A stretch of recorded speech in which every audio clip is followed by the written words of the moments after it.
Ma grand-mère, Georgiana, là, a toujours travaillé. Mais c'était une petite personne qui n'était pas orgueilleuse, mais était travaillante. Elle connaissait ça, elle avait travaillé à l'extérieur, et puis elle connaissait ça, le commerce. Fait que de même, elle a toujours secondé mon grand-père, et puis c'est comme ça qu'ils ont pu...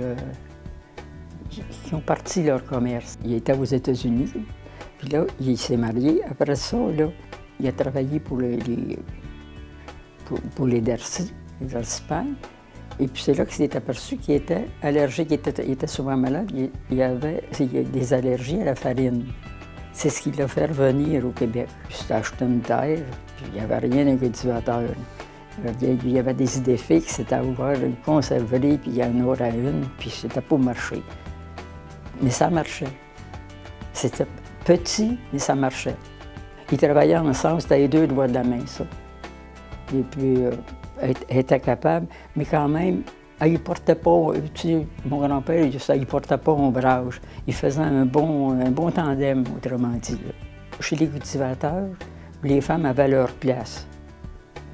Ça devait être les animaux, la ferme, je ne sais pas. En tout cas, les femmes avaient plus leur place qu'en commerce.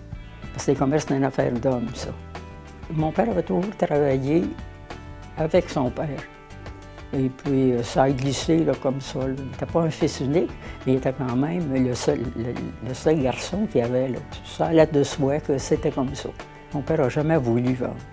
C'était le commerce. C'était le commerce de son père, puis c'était le sien, puis c'était pas à vendre. C'était pour continuer, ça. Quand maman a eu Pierre-Paul, ma mère aurait voulu avoir une autre fille. Mais c'est un beau garçon qui est arrivé. Fait que mon grand-père il a dit, fais-toi-en pas blanche, ça va être mon bras droit, celui-là. On a dit qu'on dirait que ça a toujours resté dans la mémoire.